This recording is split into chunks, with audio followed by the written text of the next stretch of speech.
kid was looking down, watching his city burn. Sorry, kid, Renato told the kid.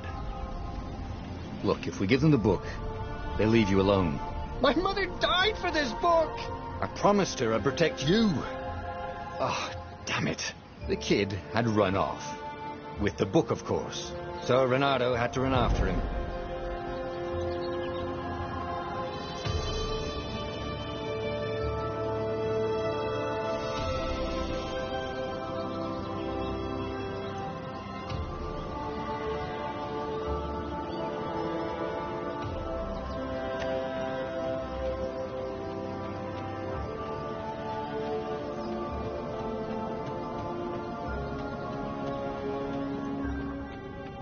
The two ravens were staring at the kid like he was their dinner, which probably was what was in their tiny brains. Hey, Renato said. They cocked their heads at him. Pick on someone as ugly as you. Wait, that didn't come out right. For the Emperor! The ravens cawed and rushed at him.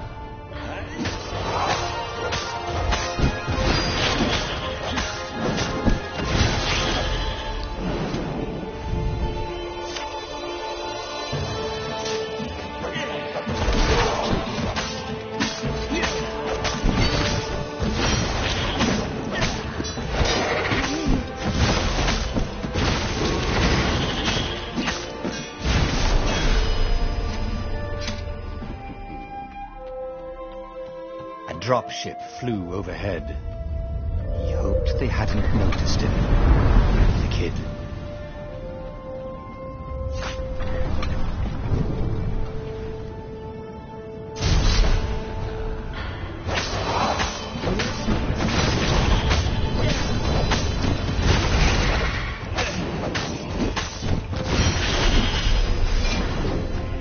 Oh, right.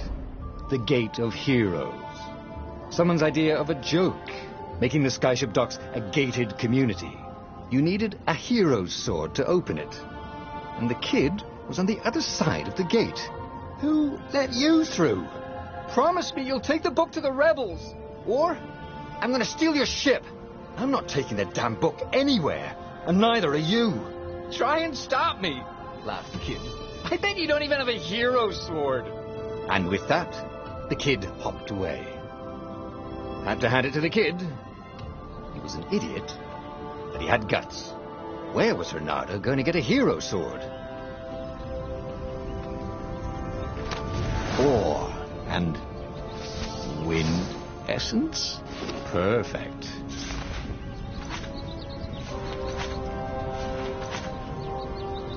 A hero sword. QED.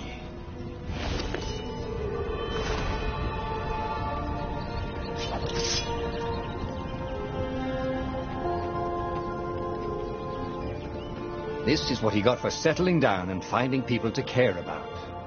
The kid's mum had been a swell cook, and she'd laughed at Renato's jokes, even when he didn't know he'd made one. And then the ravens had come to burn her. And she'd made him promise to protect the kid. But she never told him where the book was, just the kid. He came up to a ledge. It was too far to jump. There'd been a bridge here before, hadn't there? And there was Peter, giggling at him. How'd you get across? He asked the kid. Where'd you find a hook? I hopped, said the kid. Wise-ass kid. Hey, look out behind you. Q, said Renato. Ah, ravens.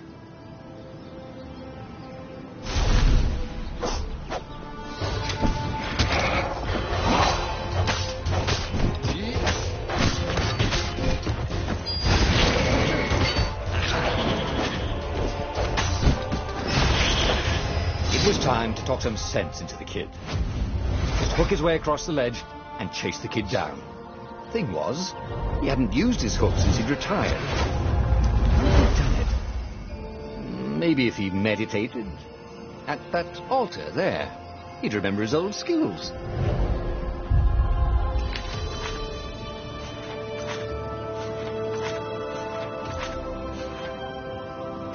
It was starting to come back to him. Something you never completely forgot, like how to freeze time when attacking. The more he fought, the more he'd probably remember.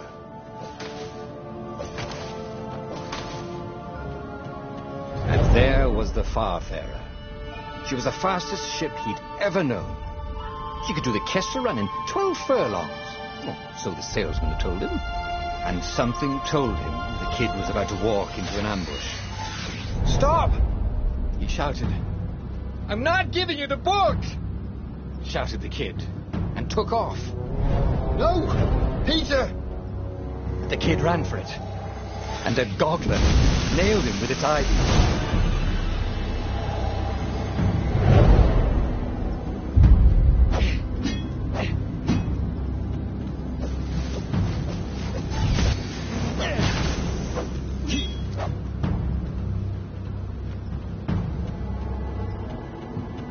The book was unburned. Next to it were the buckles from the kid's shoes and a kid-sized pile of ashes. Damn it. Why hadn't he lied and told the kid he'd take the book to the rebels? The kid would be alive now. Really pissed off and betrayed, but alive. Oh, damn it. Renato picked up the book. He couldn't let the Empire have it now. He was going to have to get it out of there. He'd be a wanted man. Probably have to join the rebellion just to have a place to dock. Well, he'd hated home life anyway.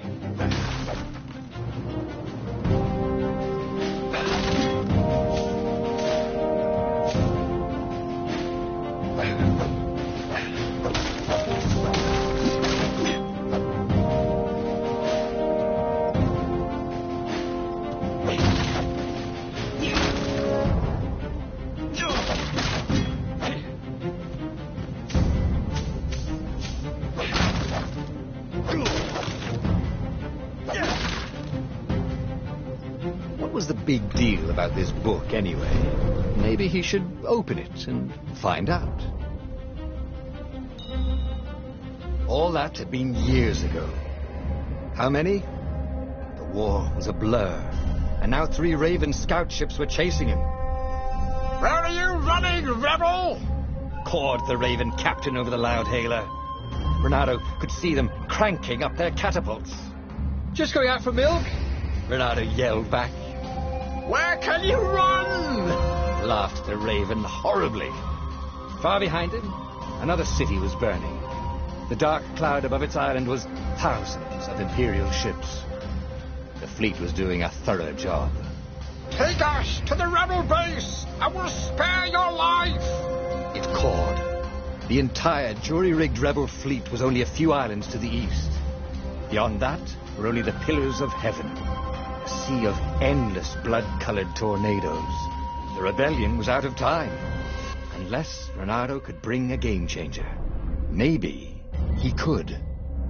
Renato had found out where he could find the pieces of the Sky Ripper, the legendary weapon that had exiled the lost gods.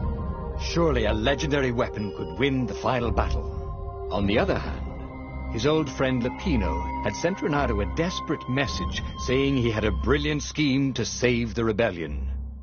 If Renato could only rescue him. Renato dived the Farfarer towards the abyss. As he felt the heat of the jet stream, the Raven ships peeled off, not stable enough to follow him down there. Now it was time to choose. Lapino or the Sky Ripper.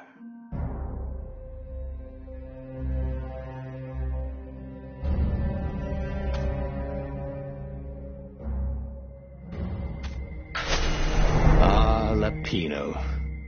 Apparently, the Mad Rabbit had sold a Pegasus that he did not exactly own. Lapino always wiggled out of trouble, given time. But he was out of time. The Ravens had figured out that Lapino was a rebel spy. If the fleet reached him first, they'd string him up for that. Never mind the winged horse.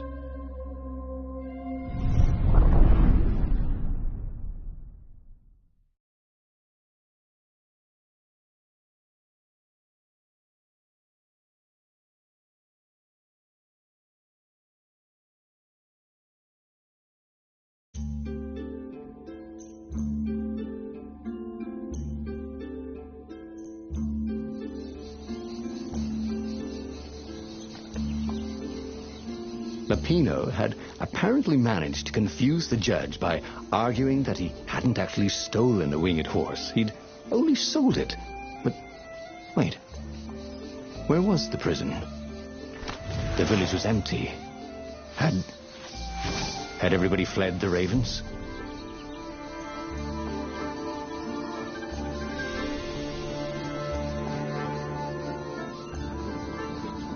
These platforms were great.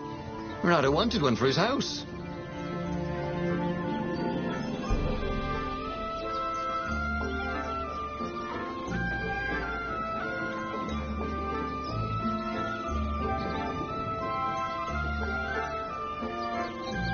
The ravens had taken the town. Renato had seen villages emptied like this. All the people taken away to be sacrificed in the Emperor's secret rituals. Renato hoped the people were just hiding. Renato's blood was up. He just needed to smash something.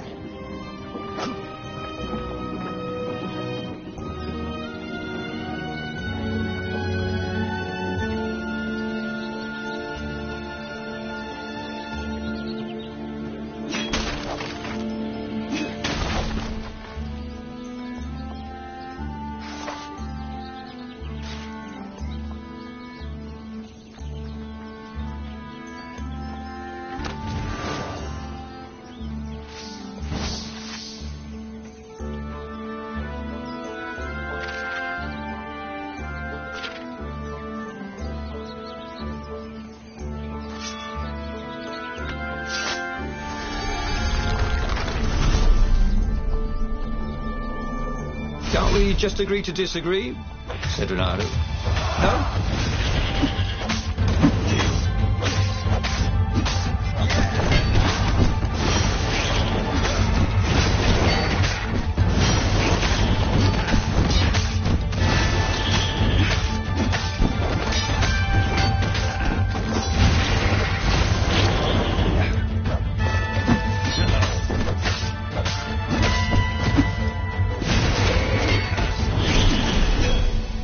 Ravens were landing everywhere.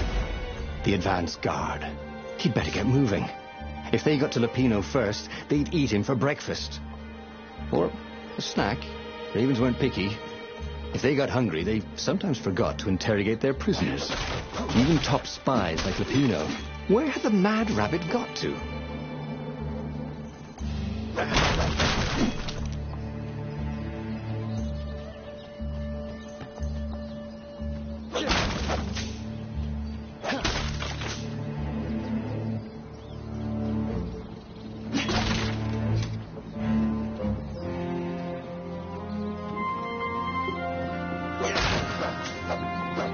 It was good to practice your moves, thought Renato. Keeps you limber.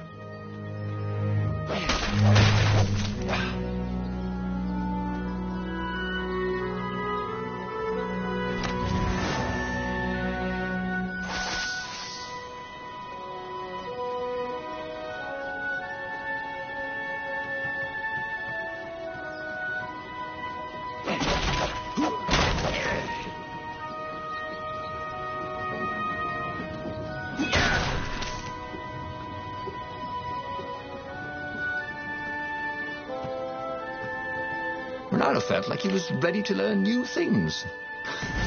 It was starting to come back to him. Something you never completely forgot, like how to freeze time when attacking. The more he fought, the more he'd probably remember.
It was something he'd seen in a play once.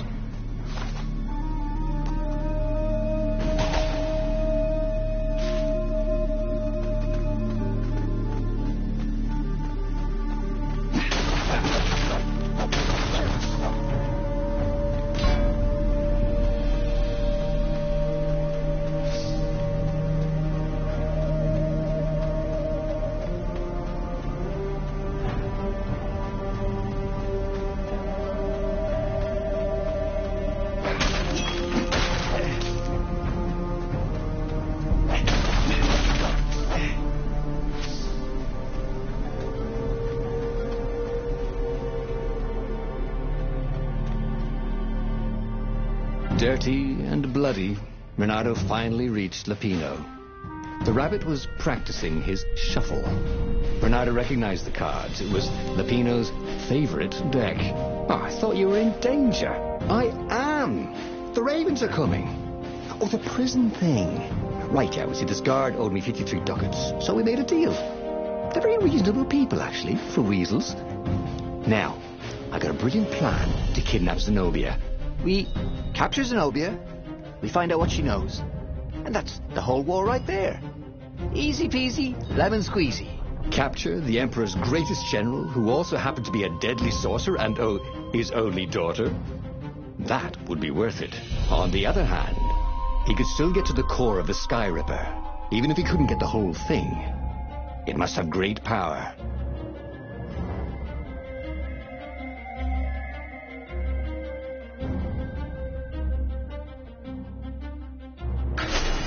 Zenobia wasn't just the Emperor's daughter, of course.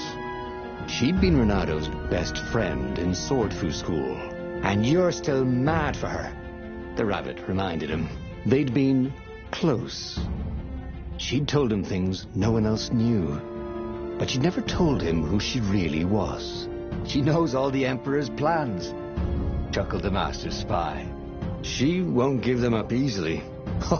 She'll tell the interrogators, all right, said Lapino. Taking her would change the game, all right.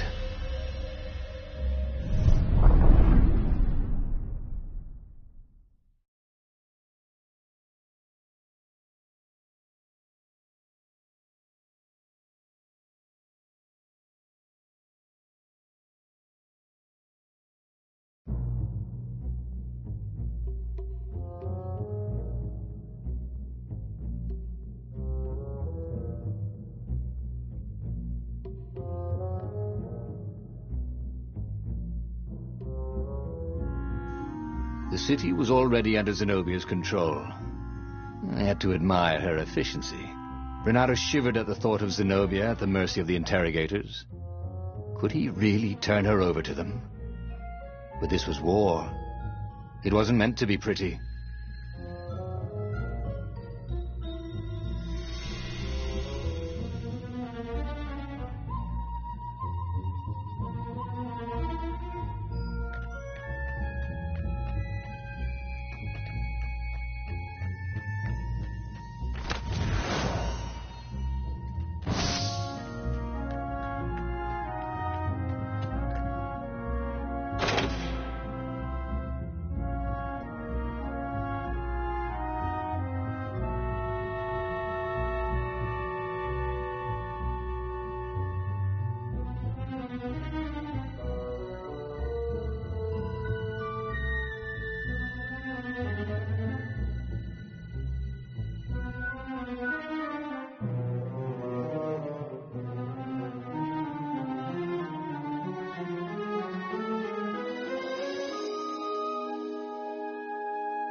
Okay, let's make this quick.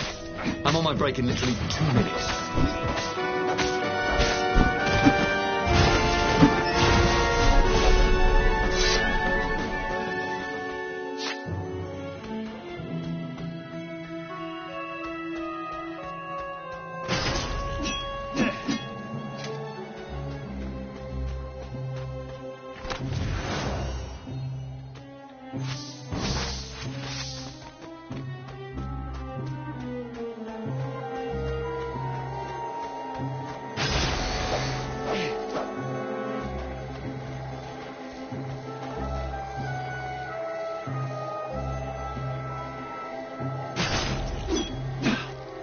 Say goodnight, Gracie, said Renato, wondering who Gracie was.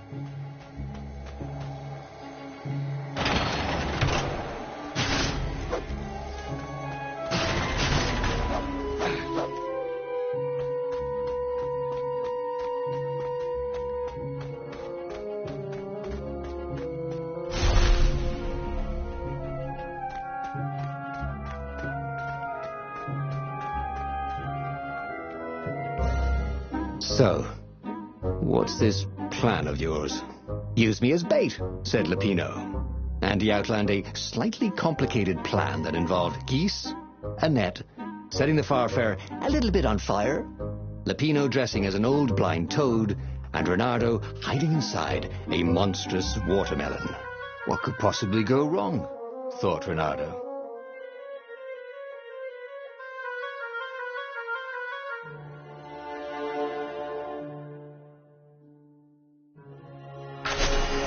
Oh, this is going to be fun, said Lupino, as he ran to go set up his marvelous plan.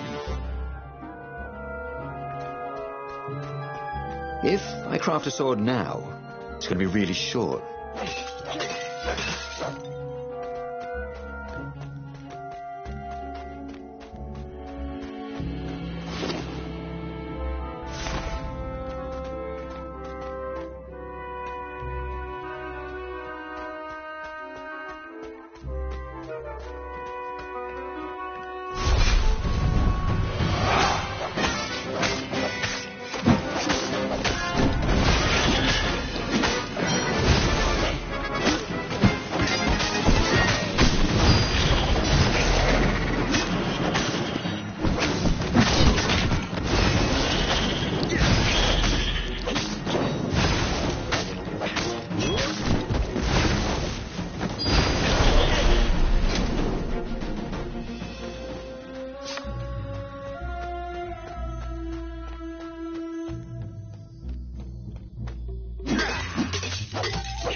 Renato felt dubious about the whole plan. With every step, he was waiting for it all to go horribly wrong. But against all odds, Lupino's idiotic plan worked.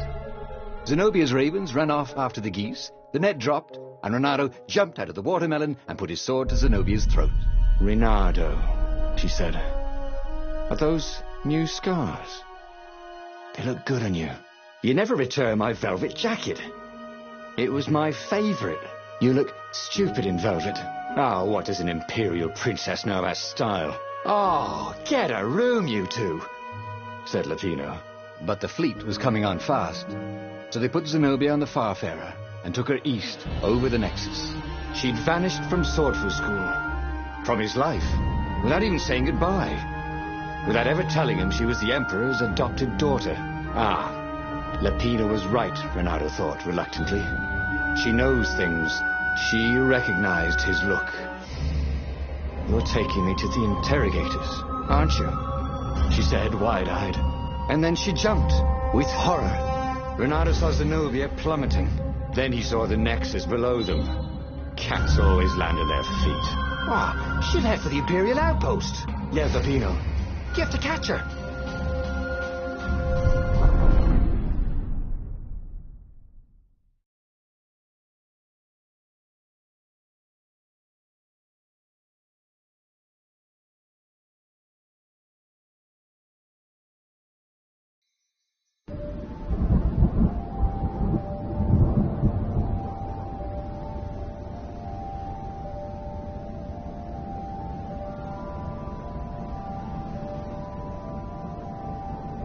Cats can run faster, but foxes can run longer.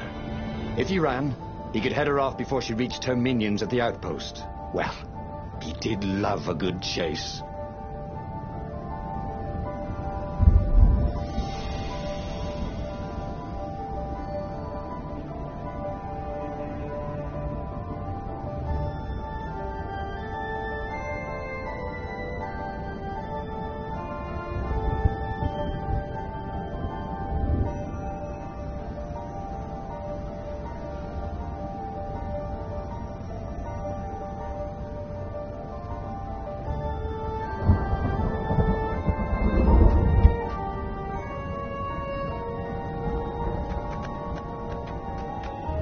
Smashing things was fun.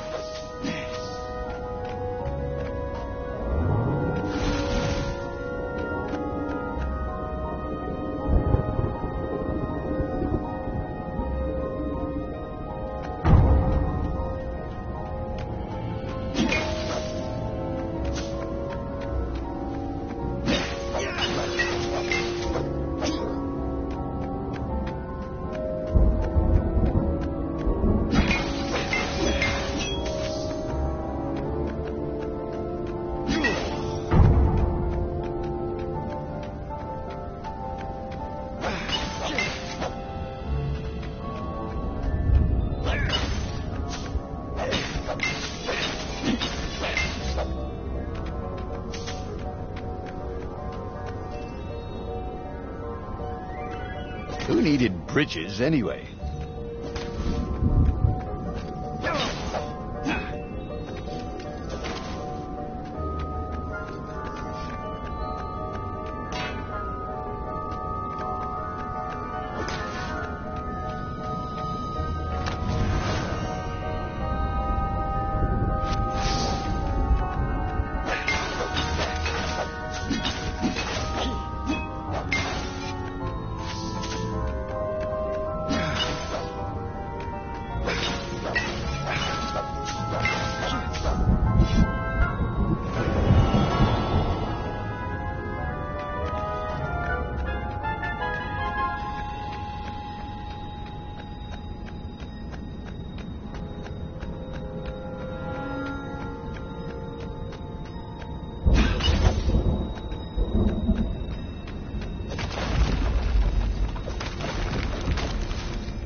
I wonder what I could make with all these sword crafting materials, thought Renato.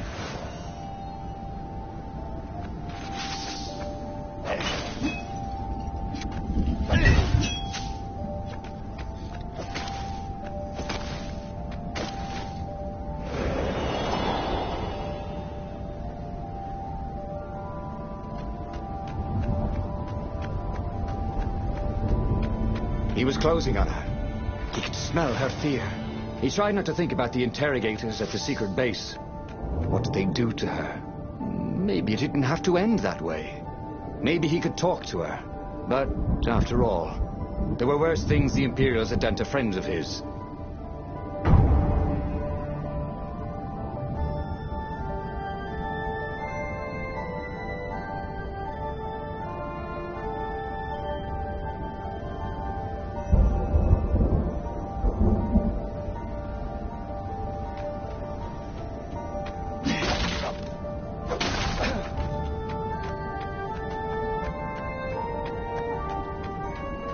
Crafting bench. Renato wondered what he could make with it.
Renato reached the outpost. The Imperials there were no match for him. Soon after, Zenobia limped up the path. When she realized he was already in front of her, she didn't even try to run. "Oh, you left without saying goodbye." "Again," he said. "Please. I'm enjoying this a little too much," she said, shaken. "Oh, spare us the chit-chat, would you?" said Lapino as he shackled her hands so she couldn't throw spells. "She knows all his plans." All the way back to the Farfarer, Lapino nagged Renato about how the interrogators would pry all the intel out of Zenobia. How that would turn the tides in the imminent battle. All they had to do was take her to the rebels' secret base. Renato didn't like to think about what the interrogators would do to her. Couldn't he just talk to her?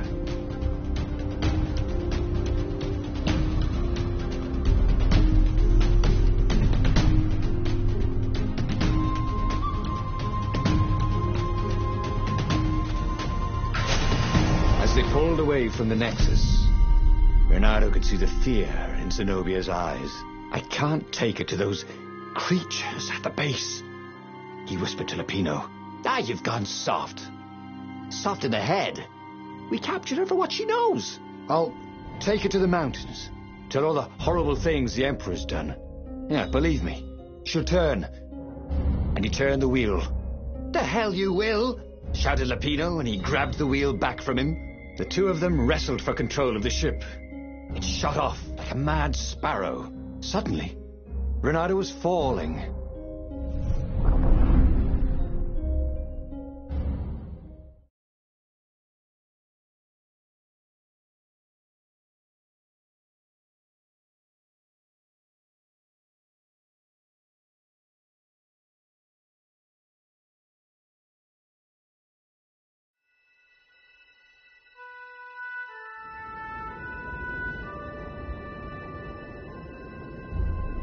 When he came to, Zenobia was standing over him. "Why didn't you take me to the base to be interrogated?" she demanded. "Do you know what's left of people they interrogate? This is some trick, isn't it? To make me fall for you again." "Well, I won't." "Oh, go on then. Scurry back to your ravens. I can't stop you." But strangely, she didn't. As Renato set off to find the Farfarer, she followed him, keeping just out of sight of the ravens.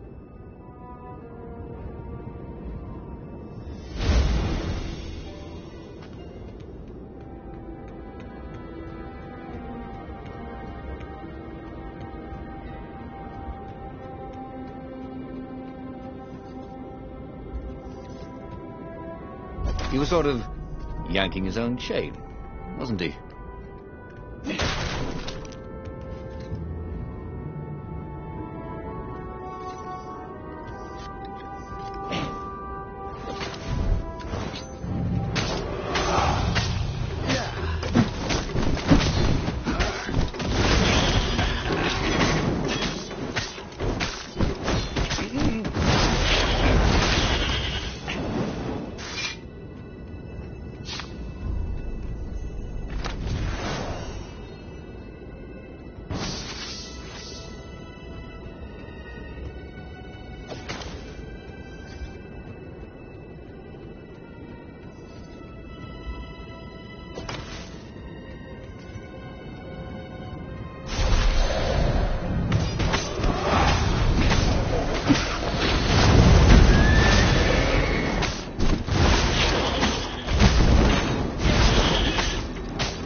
Renato was remembering all his old tricks, and some new ones.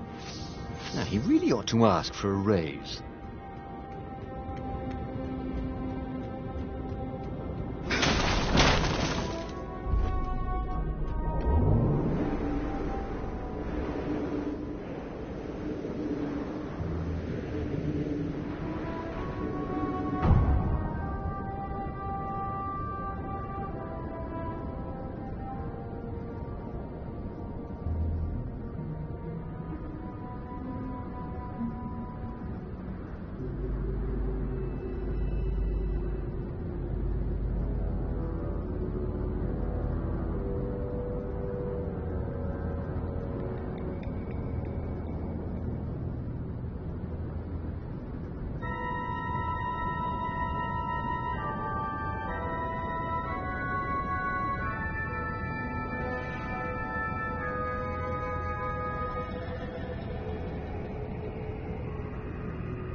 was definitely easier to fight inanimate objects.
Hero wall, hero sword, ice wall, ice cube.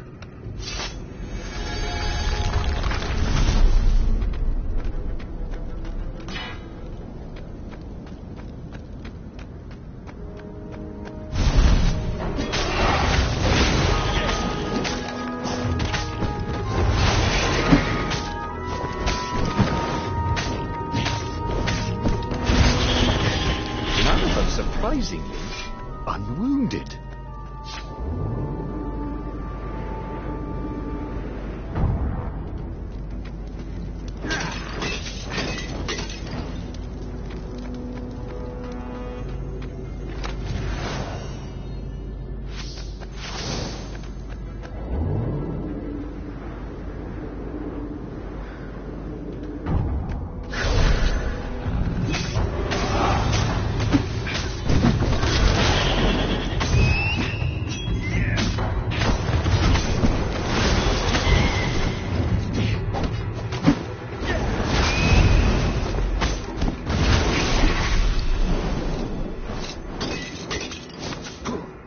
As Renato stopped to sniff the wind, Zenobia came up, still mad.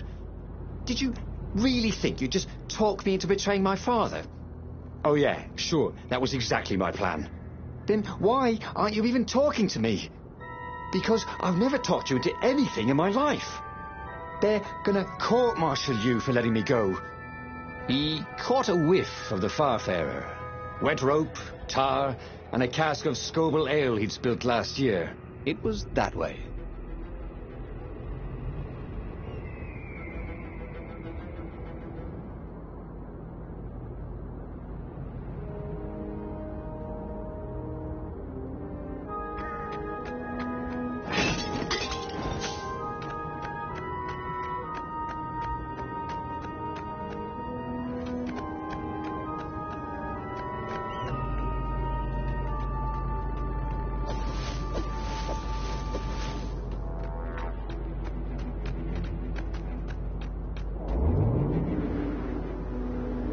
There was a sign.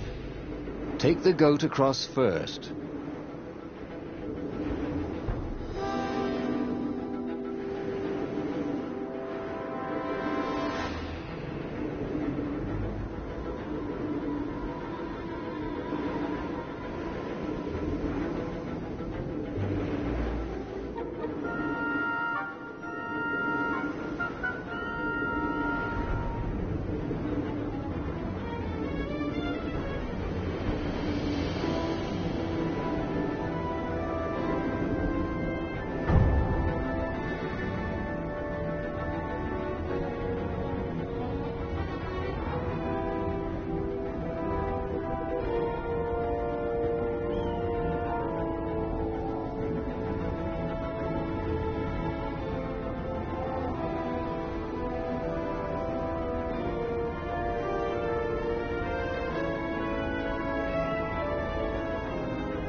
Renato wondered if he should have taken Zenobia to the rebel base for real. Maybe she wasn't playing him after all. After the bleak talk about the Emperor's dark secrets, he was regretting his suspicion.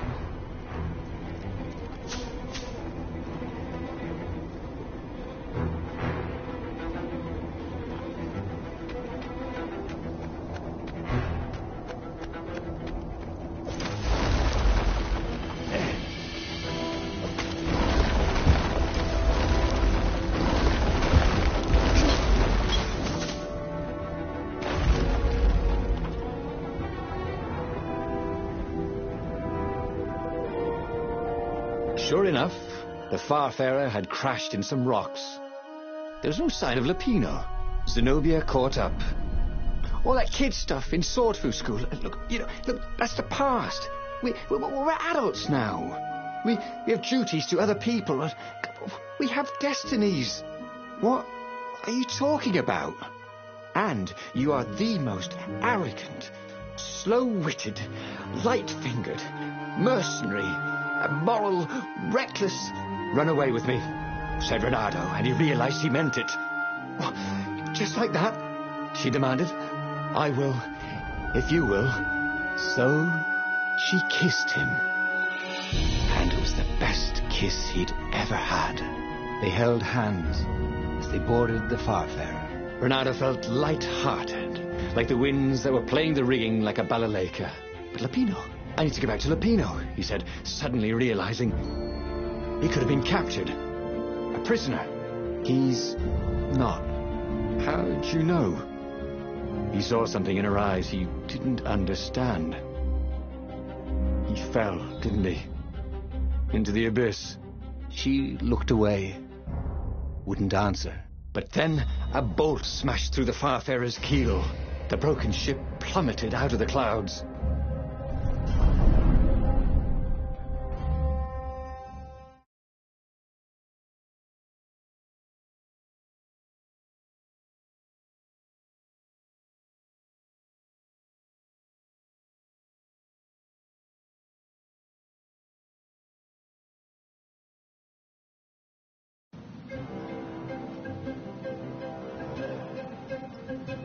Renato picked himself off the deck. They were alive. We have to get to my private ship, she said. Do you trust me? I guess I must, he said. You go on ahead. Clear the path, she said. I can't kill my own soldiers. He wanted to say that he didn't trust her, that he had no idea what he was getting into. But he had no choice, did he? He was following his heart. That's what it means to be a hero. You had to follow your heart.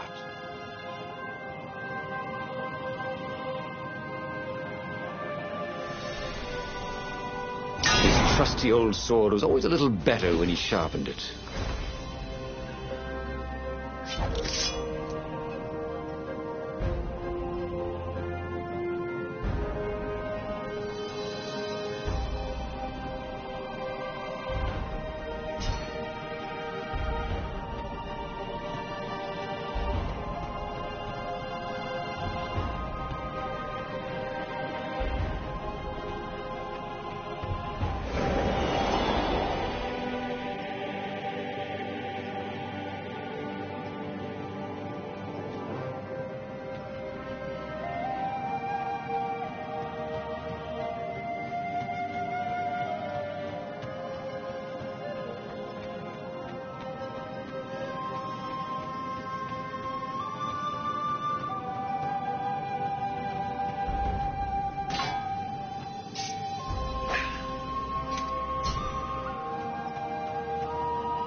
Renato knew the raw power he had gained could be molded into greatness.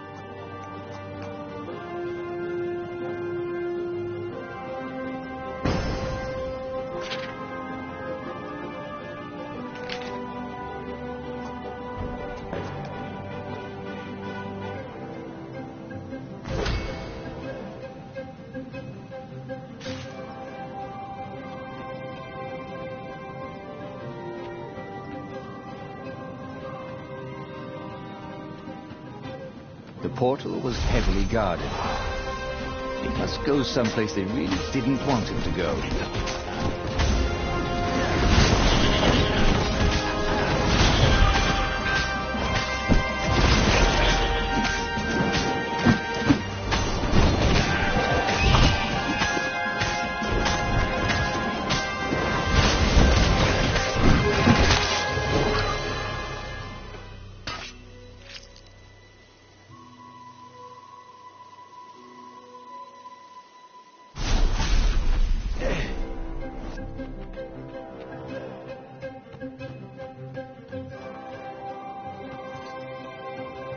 You know what I hate about you guys?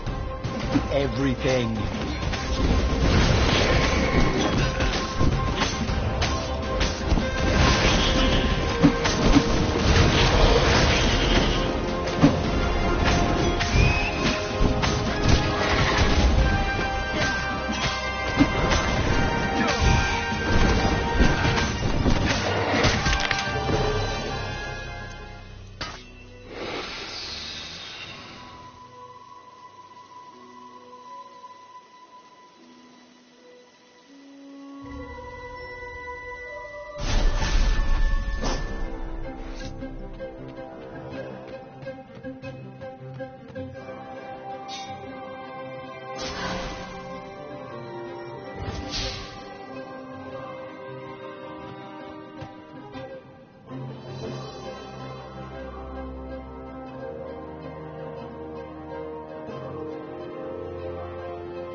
Renata felt ready to take on new powers.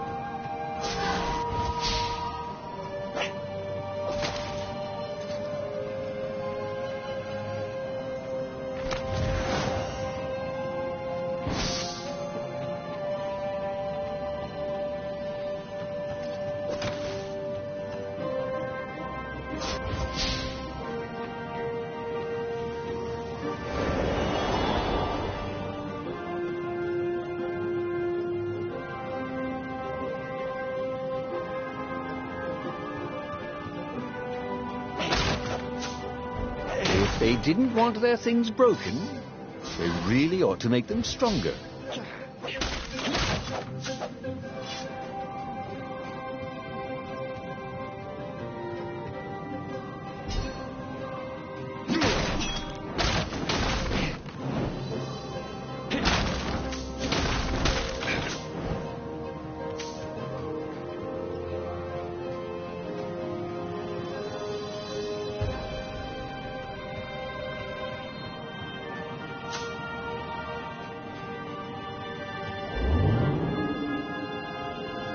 A very clever engineer named Elon Muskrat got his start making floating platforms.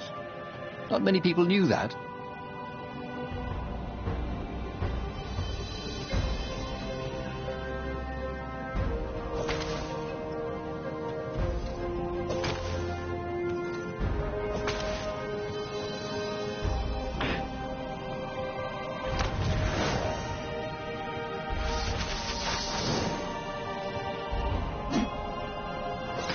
felt like Tarzan.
We do it, said Renata to himself.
To catch their breath.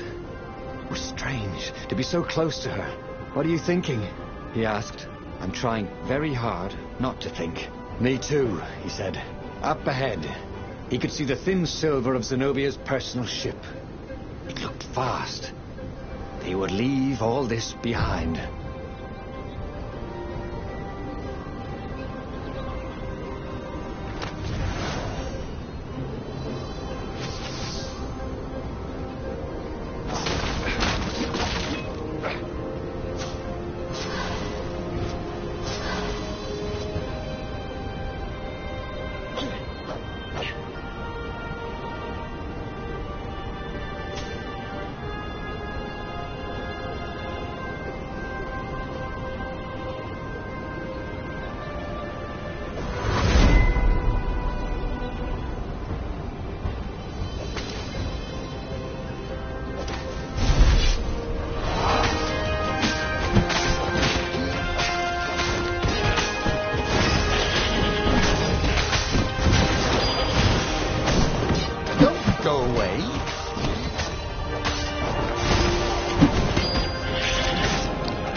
Renato wondered if it wasn't cheaper to build bridges and stairs.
As they reached her ship, Renato suddenly felt a sharp pain in his stomach.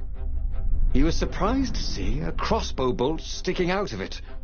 I was going to lead the Empire to a secret base, said Lapino. But no, you had to screw up my plan because you still got a thing for her. Renato stared at Zenobia. The kiss. Was it real? She said, with a look of indescribable sorrow. She gestured and said an arcane word, and Lapino went flying into the abyss, screaming, I'm telling your father!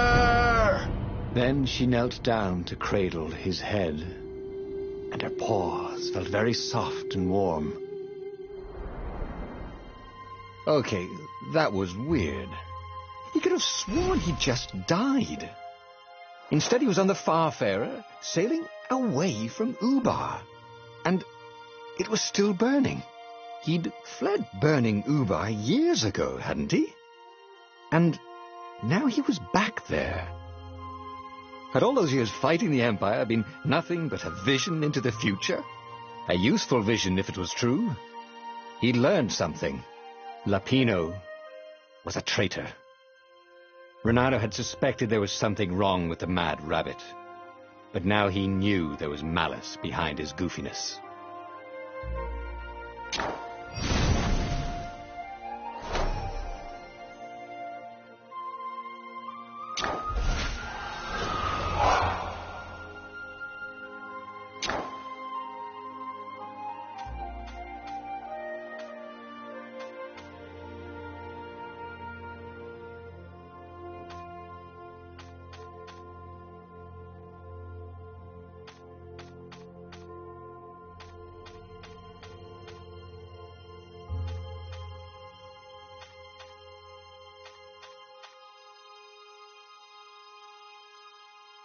He'd made bad choices. But now, when the real battle came, he wouldn't make those choices. He wouldn't make the same mistake twice. The book's pages began to flip backwards, towards the beginning. And he realized that his adventure was just beginning. The clouds parted over the Isles of Boreas. It was time to choose. The rebellion was in trouble. Ravens were scouting for the secret rebel base. They needed a game-changer. Pieces of the Sky Ripper had surfaced. Or so a scholar in the mountains had told him. Surely the weapon that banished the lost gods could defeat the Emperor. Also, a temple had risen out of empty desert. The Emperor had brought the Sky Ripper pieces up out of ancient burial by his obscene rituals. Could this be where the Iblis stone was hidden? Someone better get it before he does, thought Renato. And also, his old friend Lupino needed rescuing. Of course, Renato had a pretty strong suspicion that Lupino had betrayed the rebellion. But could Renato really leave an old friend to the Ravens? Every child knew about the Sky Ripper. The Transcendent Emperor had buried its pieces. What could have brought them to light? This emperor, Isengrim III, had once been kind, but he'd gone mad. And now he was conducting secret, obscene rituals to bring back the lost gods. Had he, somehow, summoned the long-lost components of the legendary weapon out of the deep places of the earth? It was more than Renato could fathom.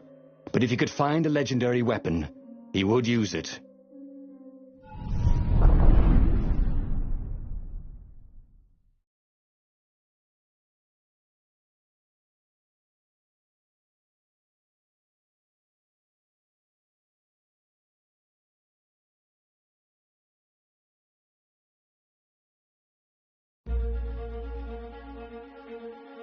As he set foot on the island, Renato couldn't help feeling a bit curious.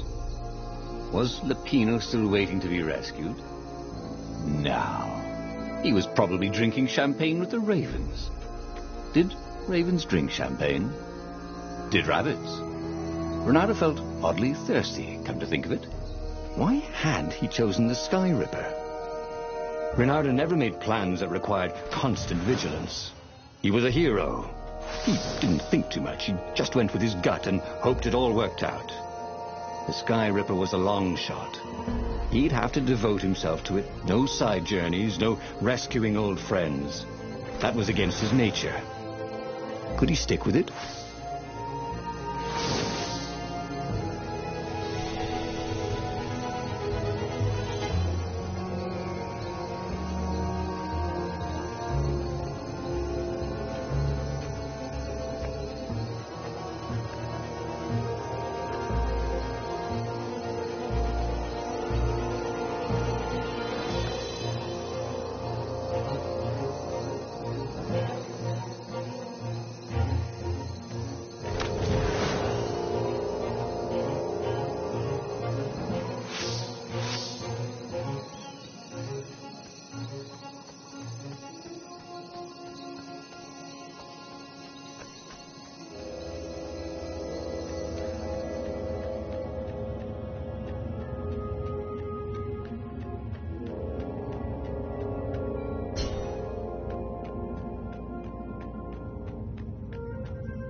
Huh?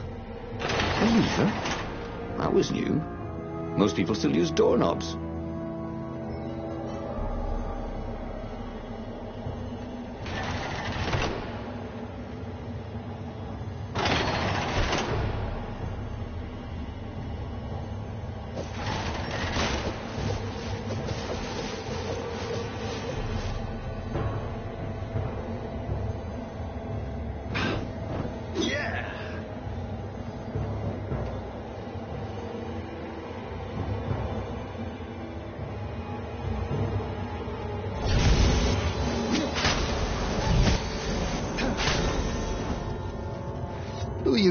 The people who had built this castle, did they even know what monstrous weapon lay hidden within their walls?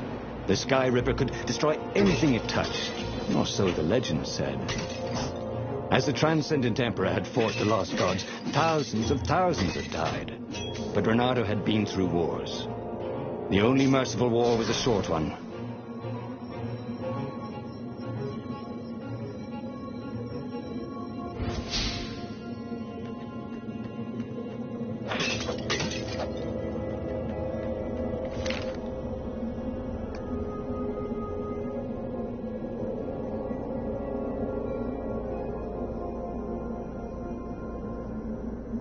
Missed his old skills.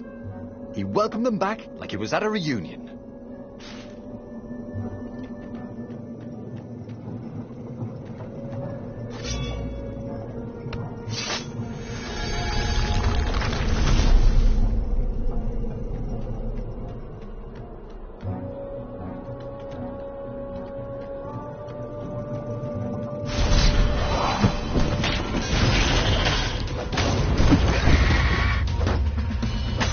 Can I borrow that?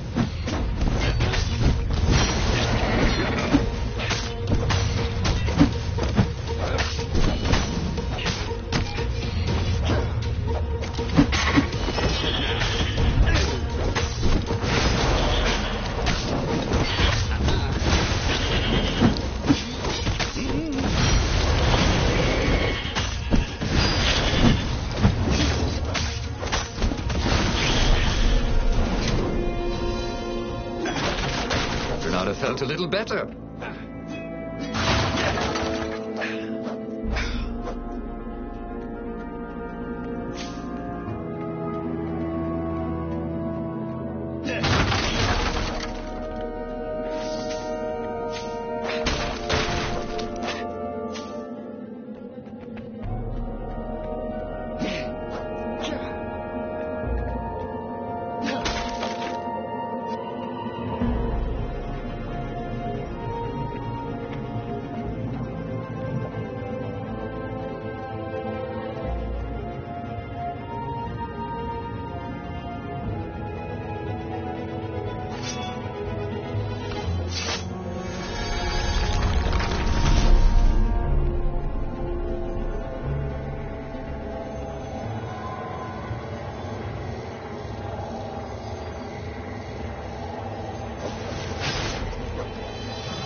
Bet you never saw that coming.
newly remembered knowledge.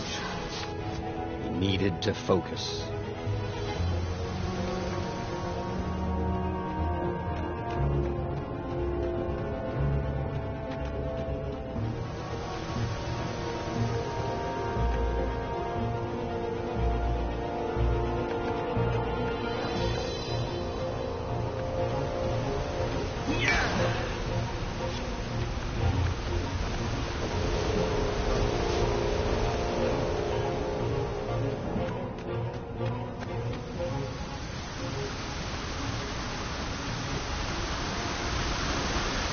Firewalls only let you through if they think you're hot enough.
Hey, I'm a firefox, thought.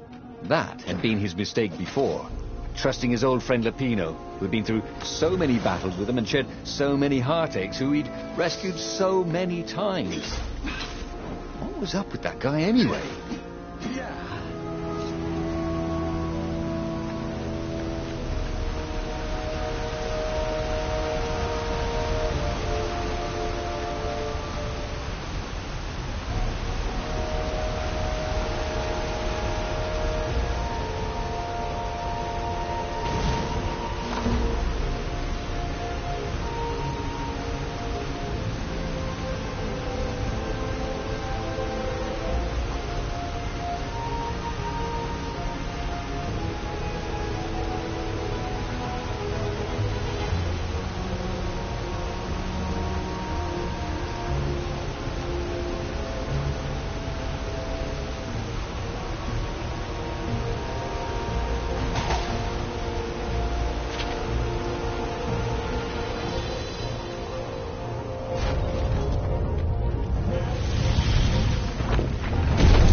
There it was. Skyripper's armature. The stuff that dreams are made of. Engineers' dreams, anyway. The device was intricate. No one alive had the skill to make a thing like it. How was it part of a weapon at all? He'd have to ask a scientist. But first, he'd get the second piece. Skyripper had a heart. A core that had come to rest on the next island. Well, there was another island he could reach. Zenobia had just invaded it with her father's Raven battalions. She must be encamped there still. But fighting Zenobia now, that made no sense at all. He'd already sacrificed one friend to get this armature, was it? He didn't need to hurry to face her. She would find him.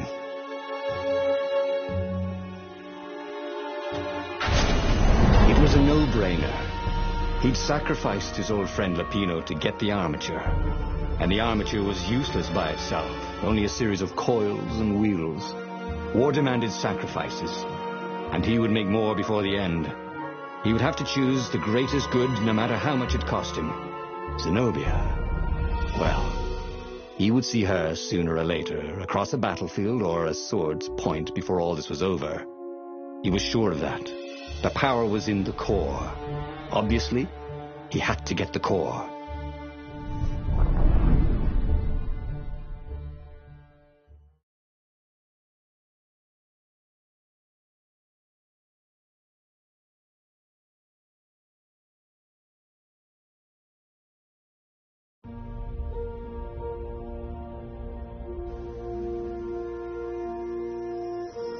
Doubt sunk in before he was even out of sight of the Farfarer. Why had he chosen the Sky Ripper? It was the sort of path he'd always avoided. The path of responsibility, of seriousness. Had he grown up? He didn't feel grown up. He'd made this decision from his gut, like he always did. Somehow, he'd impulsively decided to stop being impulsive. Did that make any sense?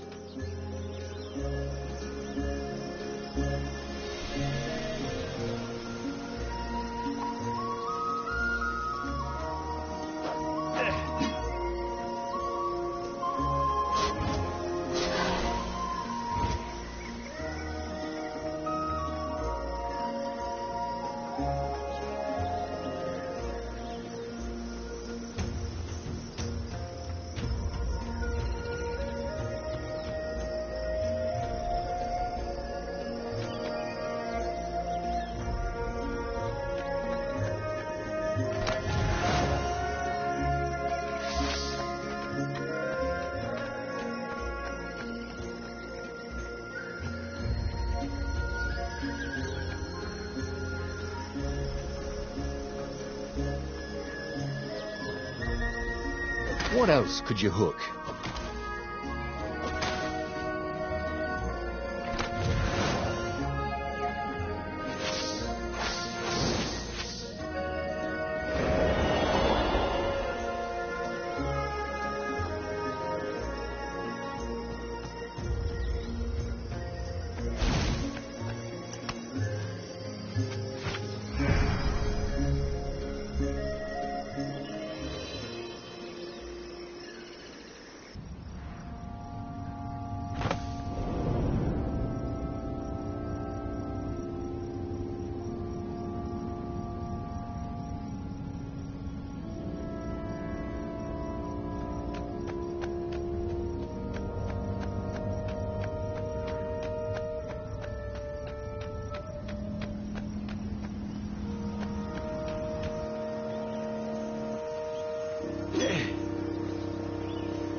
This chest contained a Vorpal sword. I'm just kidding. Vorpal swords don't exist. There was something sour in the air. Like the earth had ruptured over something that had been fermenting for a very long time.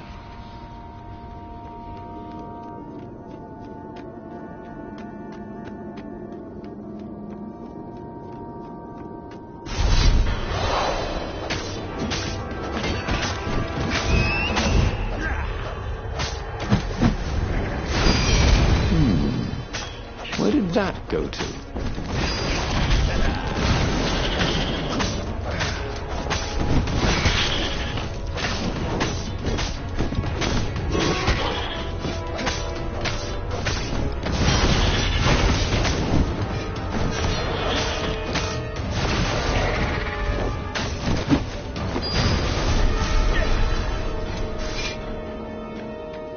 There were fewer and fewer trees. There were only these huge crystalline growths. Had those been here before? He no longer heard birds except for the feverish cawing of the ravens when they attacked. He couldn't smell the small animals of the forest, the mice and rabbits. Where had they gone? And he was getting hungry too.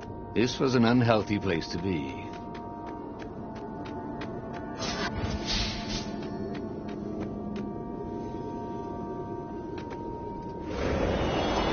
He wasn't that good. Yet.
The 20-sided core made him feel physically sick. Once he had sneaked into a temple of the dark arts, and he hadn't liked what he smelt and saw there. This felt like that. As quick as he could, he wrangled the icosahedron into the armature. The wheels began to spin, then glow. The sick feeling quickly spun away. Now he only felt sad. He had lost good friends for this war apparatus. Maybe Lapino wasn't such a good friend. Yeah, that made him feel better. He carried his prize back to the Farfarer. Now he had to make his next move. There was a key Imperial outpost on the Nexus. If this really was some sort of super weapon, he could use it to wreak havoc on the enemy. And if it wasn't, well, better to know that before the final battle. But maybe he should show it to some scientists first. There was an observatory on the Nexus. Maybe he should go there before he fired it. Well, of course. If you've just assembled a weapon out of legend that can exile gods from the world, you'd want to have a scientist or two look at it. And even if they disagreed and he had time, he could ask Calaveras himself. Yes, the observatory would be his objective.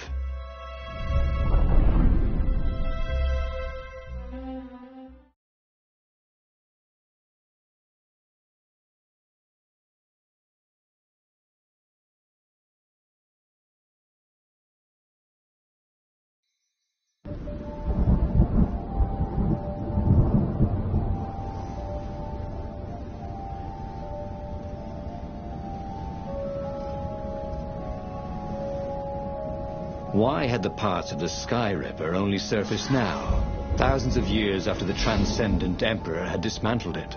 The mad Emperor Isengrim had performed terrible, bloodthirsty rituals to invoke the lost gods. Was that why these ancient artifacts were rising out of the ground?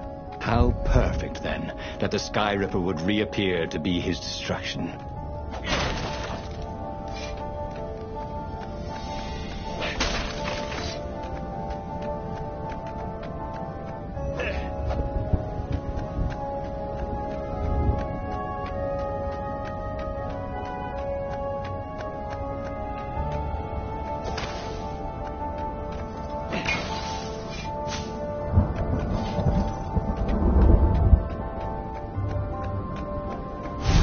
Before I kill you guys, Renata said, do any of you know where I can get a good smoothie around here?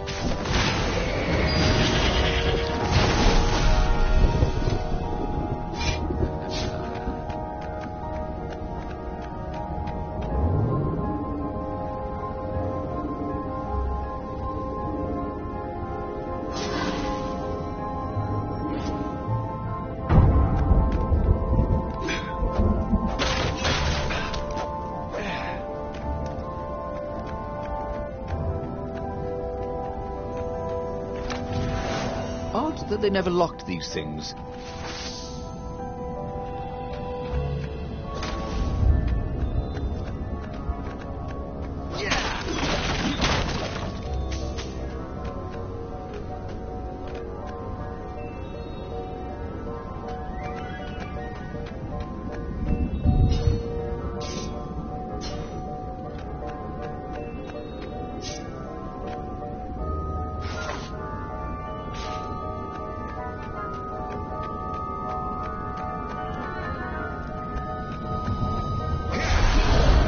Sometimes, at home, he waved his sword around for hours.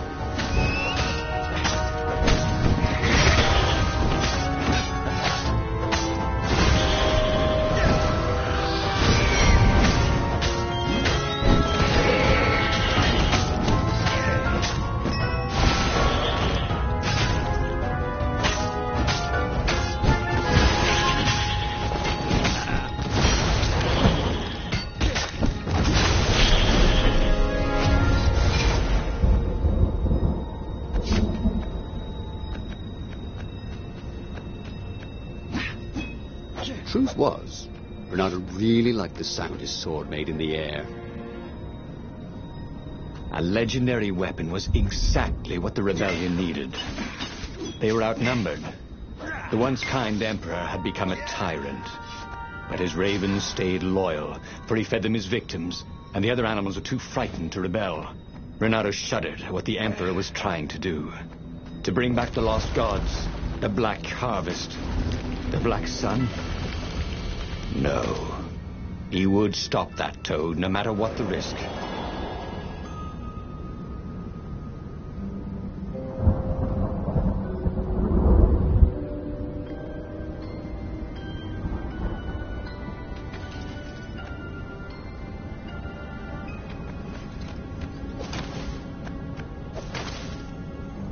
What was really fun was hooking yourself onto a moving ship.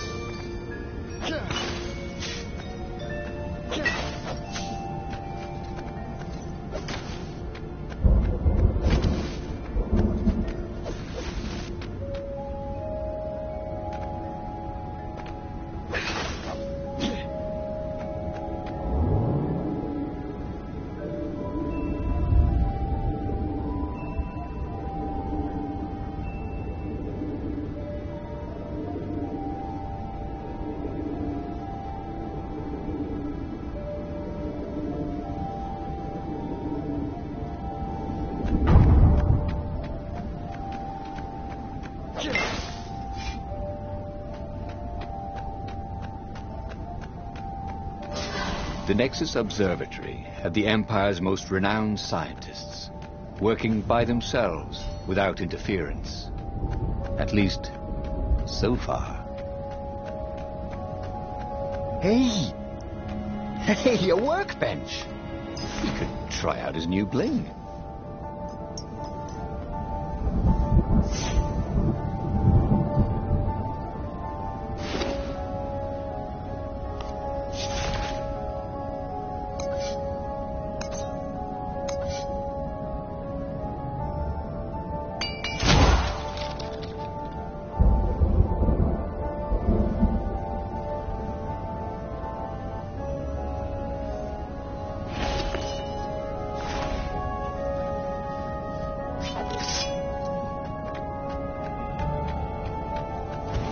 Oh, this really didn't have much in the way of safety features, did it?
Energy steers.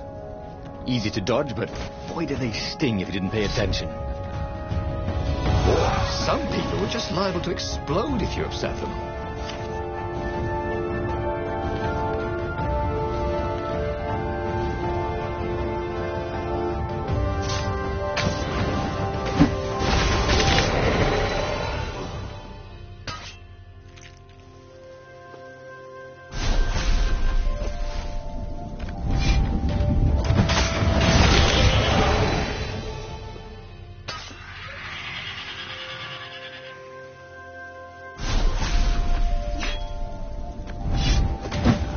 Oops. Thought Renato.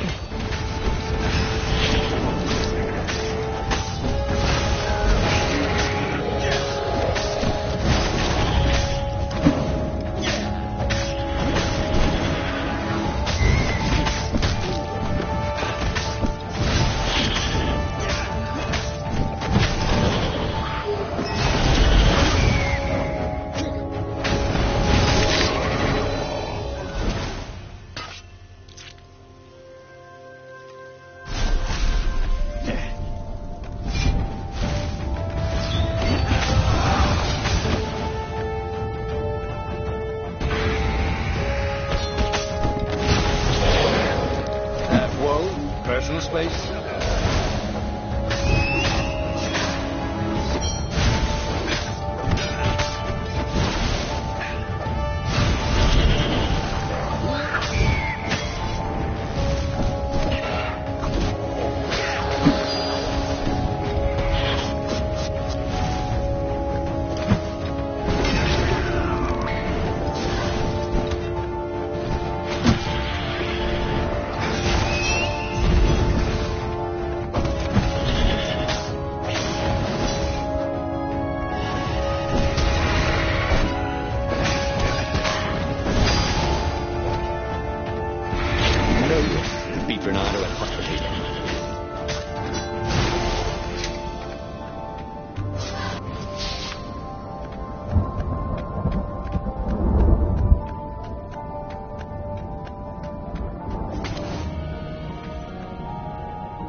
Smash!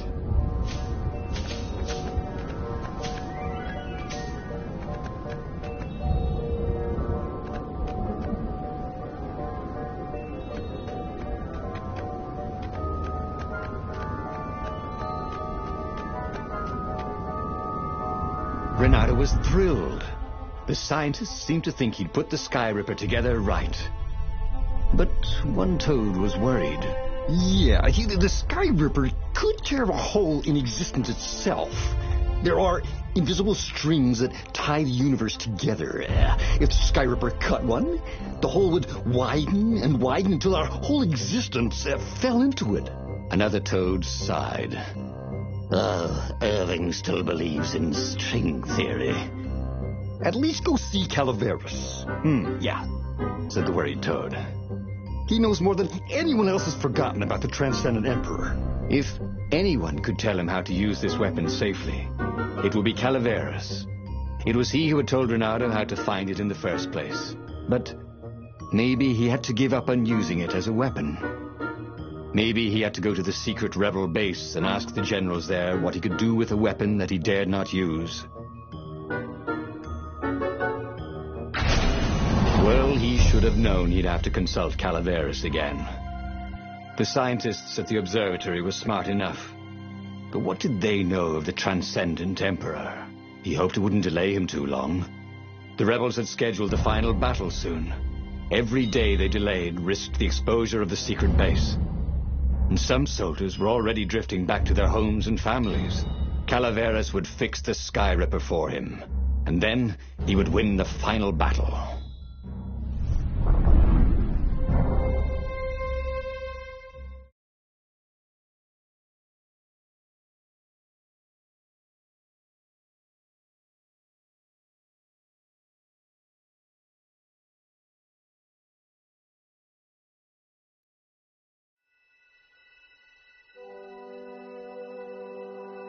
Maybe it was the cold, but after a few steps, Renato's optimism started to slump.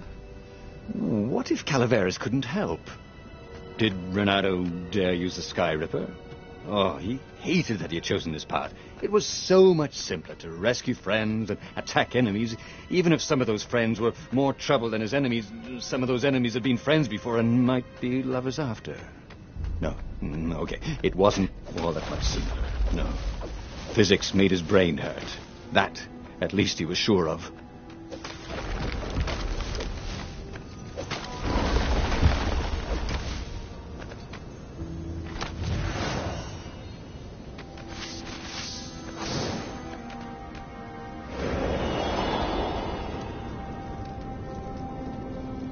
Renato had been the terror of the sandcastles when he was 2.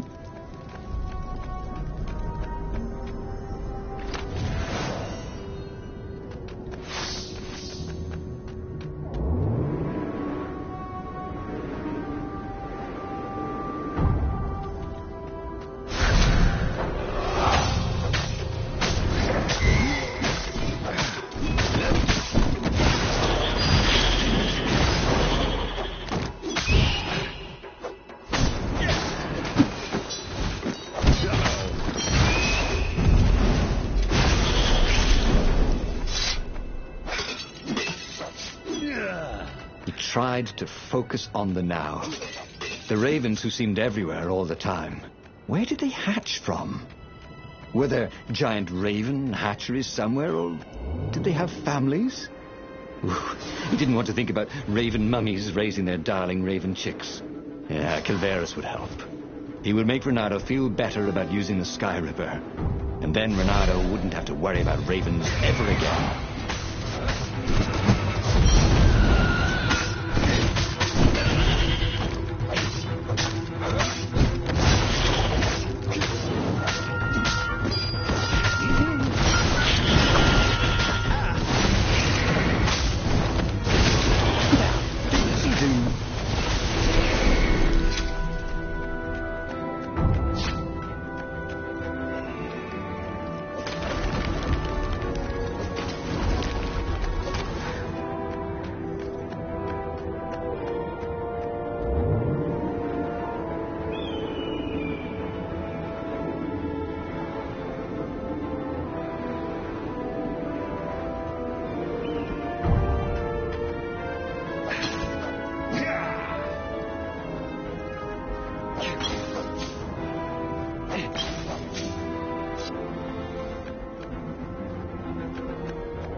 Imagine if you built a house in one of these things. Oh, that would be amazing. It would be like having a boat.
Renato wondered if his future self had commissioned these poles.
Renato checked to make sure his sword was still working.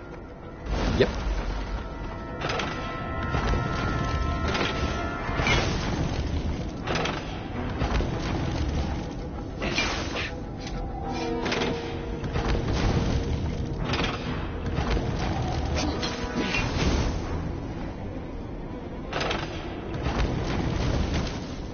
rebels were counting on Renato. He hoped Calaveras knew what he was doing.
Calaveras had never let him down.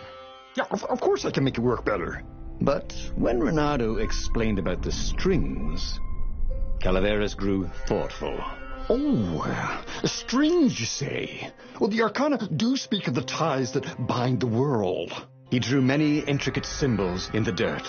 Yeah, so, according to my calculations, each time you fire, I'm afraid there's a 1 in 120 chance you'll destroy the universe. That's pretty good odds.